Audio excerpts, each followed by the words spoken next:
I'm pretty sure since the very idea of the fantasy genre, everyone has had their own self-insert character that they've made for any fandom. Name a series, any series. There will have been someone who made their own original character, or OC, that they made for that series. Harry Potter, Twilight, Naruto, Dragon Ball, the DC Universe, Marvel Universe, you name it. And this is only intensified with the advent of tabletop role-playing games. I don't have any research to back this up, but if you've played something like the Serenity tabletop RPG, you're guilty of this. And so am I. My character was the ship's cook and explosives expert. His name was Brick. So what about the game that you don't have self-inserts, but you are the characters in the game? Neat concept, right? One that I'm sure that someone somewhere has already thought of, but one of the guys, Carl, wanted to run a Dungeons & Dragons 3.5 game with this very concept in mind. Think of the old Dungeons & Dragons cartoons, but with people who are sucked into the world knowing what the hell they were doing. It's a pretty simple idea. Me, Carl, Jim, Nate, and Pinky, though there were a couple of other dudes, but they were really infrequent to the point of I don't remember what they were, wrote down a general guess, numbers between 8 and 20, of what everyone else would have for ability scores if they were in a D&D world. That number would then be averaged out for that person's D&D persona, as it were. For example, at the time, I was rather strong between the lot of us, but I was more known for my youthful shoplifting. So while everyone gave me a decent strength and dexterity, my wisdom score took a hit because I'm bad at learning a lesson. Meanwhile, Pinky was never all that strong and was a little bit of a lightweight, but she was still the best artist we knew and definitely smarter than a lot of us. While she wasn't rocking a huge constitution, her wisdom and intelligence were superior. So yeah, we all averaged out the numbers we gave one another and ourselves and made characters based on those stats. In addition to that, we were each able to bring in an item that we could conceivably bring with us, something that we usually kept on ourselves, or at least within arm's reach of the gaming table. The idea was that we were playing D&D around the table, then some portal suddenly sucked us up and pulled us into the game. These items would become +1 items and gain some minute powers to start with, but would grow stronger and stronger, like the Weapons of Legacy book. Carl played a druid and his walking stick was within arm's reach of his seat as a dungeon master. Pinky played a ranger and was able to pull in her art set that I believe turned into some sort of infinite art set that could animate her drawings. Nate was a fighter, at first, but I'll get into that in a bit, and he brought in this cheap Bowie knife he happened to have because he and his family did hunting, sometimes. Jim ended up rolling as a ninja-like rogue and brought in his glasses. Yeah, seemed a little bit random, but he was like, what, I need them to see anyways, so if something is gonna happen to them, I might as well bring them. Logical enough. As for me, I became more of a thuggish rogue and had brought this full-size Buster sword that Link had bought me for my 16th birthday. It wasn't the best build, to be sure. It was just flat metal, barely sharpened, and when he removed the handle to reveal the metal bar you hold onto, the bar itself was maybe a centimeter wide and poorly welded on. And yes, it was within arm's reach of the gaming table. Anyways, so we were dumped into the Dungeons & Dragons world, equipped with only what we had on at the time and our chosen items. And yes, a couple of us were just wearing some pajamas because it was a late game. We were tossed into the middle of a wide field, warm day, not a cloud in the sky, and we each looked at one another, noticing each of us were both in physically peaked out conditions and now sporting pointy ears, were shorter than usual, or were green and had teeth jutting out from our mouths. Yep. Carl was a half-elf, Pink was a halfling, she was pretty damn short, Jim was a full-blooded elf, I was just a regular human, what can I say, I do like D&D and humans, and Nate rocked an orc. Not half-orc, orc. It was a rough game to play with him. We had heard some fighting over the distance, or rather we heard a bunch of humans screaming at yipping noises. We run over to the situation, pulling ourselves through the tall grass, Pokemon jokes were made, and we came across a scene. A group of elven merchants being attacked by kobolds. Their bodyguards dead to kobold spears. Nate and I charged with our weapons, slashing and stabbing at the lot, while the others had to pull swords, spears, and shields off of the dead guards and kobolds before they could join the fight. 6 kobolds, 5 of us. Wasn't too much of a fight. but we were playing with only somewhat above average scores, save for me and Nate, who were dealing with our regular scores of not much higher than 14 at the time. Nate was the most hurt after the fight, but we cleared off the kobolds without too much trouble.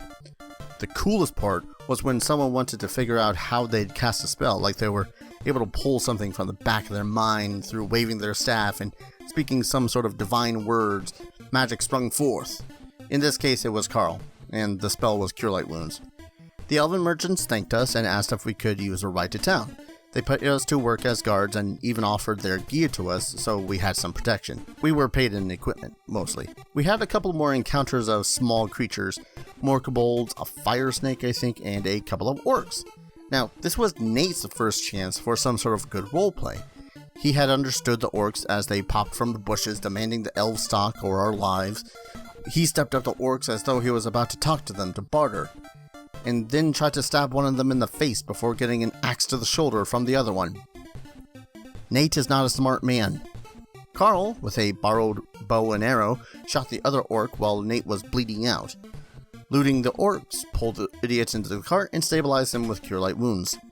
And that's when Carl reminded us that he wasn't going to be forgiving. Stupidity brings pain. Nate thus asked, "What was stupid about what I did?" Carl would then respond with, "How about trying to assault 2 fully geared orcs while you've only got a knife and nothing else?" Nate just replied with, "Whatever." I suppose this is a good time to tell you about what kind of player Nate is. He is a cheater, and an indecisive player, and a whiner.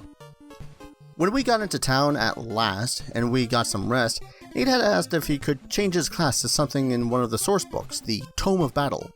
Carl asked to stick to the core books till at least we leveled up, which was reasonable to the rest of us. Nate was huffy about that because we were going to finish up for the night in like an hour and we weren't going to level up before then.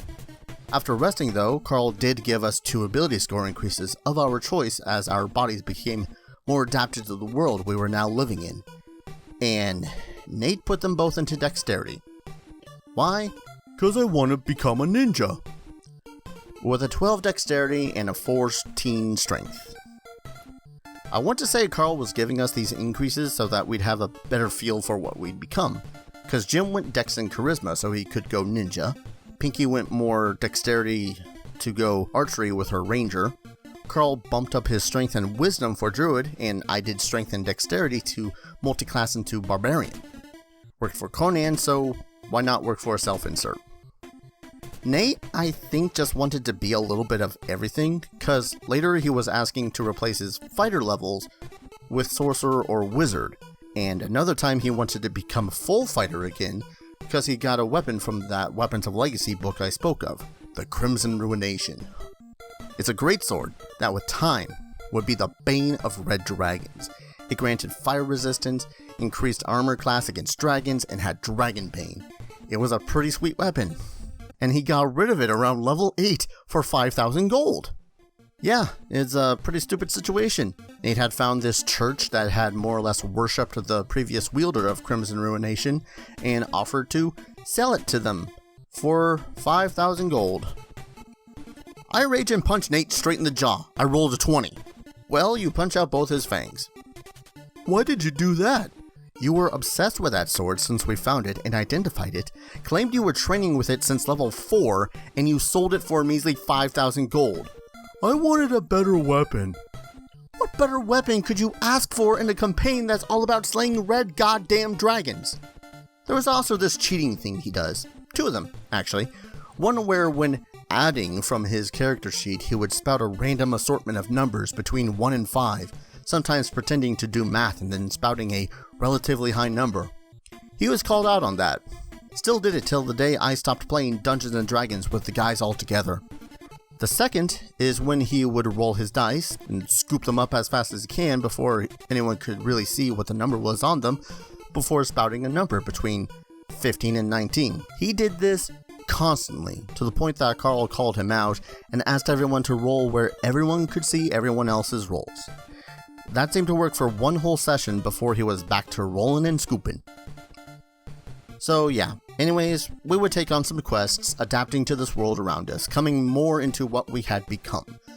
Campaign went on more and more, and we soon made our own guild, of sorts, so people could hire our party for whatever needed to happen. More and more frequently, it involved red dragons, and we would have to delve into player knowledge about them. This is where Carl devised the fourth wall skill, where we added our character levels to knowledge skills when regarding any sort of lore or creature or even monster stats. Roll in that 20 and Carl would just straight up give that character the stats of the monster we were fighting, even if it was something he had customized. We were only allowed so many a session though, which was fair. Otherwise I would see Nate asking to do a fourth wall skill for literally everything. Jim eventually retrained his rogue levels to ninja, becoming more of that more fully. I had multi-class back and forth with Barbarian and Rogue till I eventually took the Draconomicon prestige class, Dragon Slayer. I mean, there were a shit ton of dragons we were fighting, why not? I believe Carl became the Master of Many Forms, a druid prestige class able to shapeshift between so many different forms, each one of them stranger than the last. And Pinky, I'm actually not 100% sure on, but she was really good at setting up traps after a few levels. Nate, on the other hand, was very back and forth. He had multi-classed summon to ninja, then without Carl's permission, switched to fighter. Then one more time, took a couple of levels of sorcerer. Got to the point where we told him to stop changing his character sheet without DM knowing, or we'd stop having him come to the table. That seemed to make him stop essentially remaking his character every time he came to the table, but not the cheating, or the really stupid moves at the table itself. Eventually, we teamed up with this society of brass dragons. Dragon-blooded, half-dragons, full dragons all lived in this network of caves along with non-dragon races that they had. Opposing them was this red dragon army.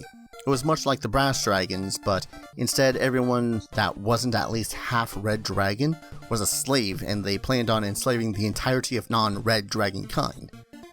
This involved slaying every other dragon kind, metallic and chromatic alike. It was pretty large ambition, but it was something that they took time doing. There were legends about that there were other metallic and chromatic dragons as well at one point, but were driven to extinction by the Red Dragon army. It was pretty insane to think of, knowing that there was these other powerful dragons that had been wiped from the planet over the course of centuries, hunted down by the Red Dragons, and the Brass Dragons were next on this list, to the point that all the dragons in the network of caves were all that remained. The oldest dragon among them was only a couple of thousand years old.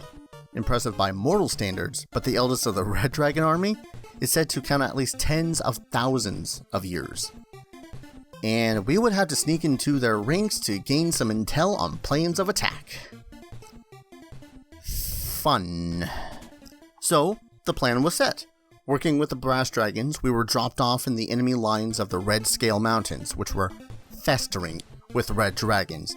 We managed to sneak through the lot of them, being forced to slay a couple of young and adult red dragons here and there, stuffing their remains into a portable hole we found, and continued deeper into caves to find the cavern that the red dragon leader used as his dragon horde.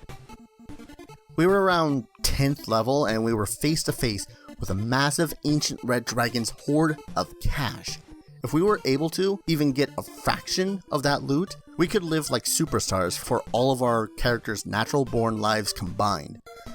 Clearing that room, we found the ancient dragon's study, this large library/war room that had plans to attack brass dragons. The kicker was that the brass dragon caves were supposed to have been a secret, so we made our way out of the caves through the hoard room. And that's when the ancient red dragon suddenly returned, dropping through the illusionary ceiling and landing with a thunderous thud. Everyone was able to sneak in some fashion as he pulled up to move to curl up to sleep. Carl turned into some mouse. Pinky was already stupid small and just hid. Jim and I had snuck behind some massive statues, and Nate had tossed a bunch of gold on top of himself while the dragons fell asleep. By some miracle, he made the hide and move silently check. Gee, I wonder what that miracle was.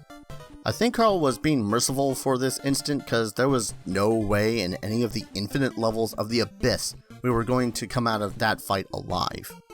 So everyone started sneaking out of the room, one by one. There was only Nate and Pinky in the room left when Nate suddenly thought of something.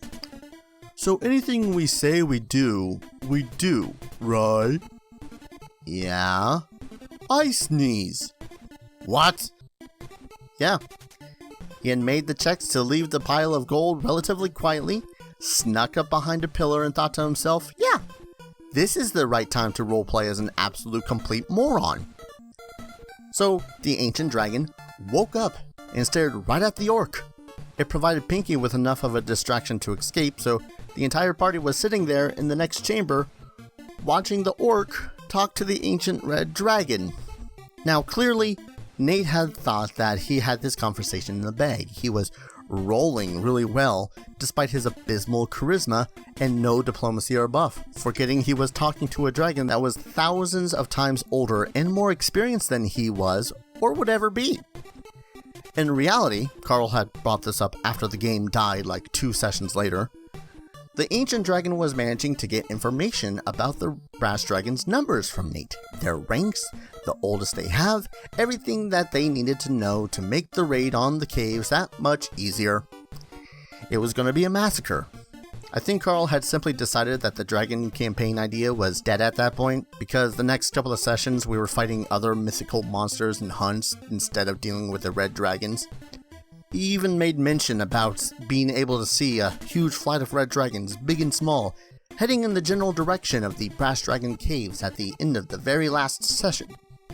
I would love to play in a campaign like this again at some point. I enjoyed the idea, thinking about how I would react in a D&D world, given the capabilities of one of the many classes. Sure, I'd still see myself as human in that regard, but man, who hasn't thought of themselves, I want to live in this world? I don't know if I would be the one running this kind of game though, because knowing the people I know and would end up playing with, I'd likely go a little insane. Thank you all for watching. I hope you enjoyed this tale from my tabletop days. I know it's been a while since I last had another one, but life has kind of been a habit of not providing inspiration when you're on the road or not in a position to play D&D for 4 straight months. If you wish to support the channel, leave a like, comment, perhaps subscribe for more Dungeons & Dragons as well as Let's Play and Shenanigans. I have an entire playlist of several other D&D stories in store for you. If you wish to help out the channel in a financial fashion, you can donate right through YouTube Super Chat or become a patron on my Patreon. Every little bit helps, and every cent I make from Patreon goes to upgrading equipment to use for the channel itself. Thank you all for watching, and I'll see you guys in the next video. Take care. Cheers!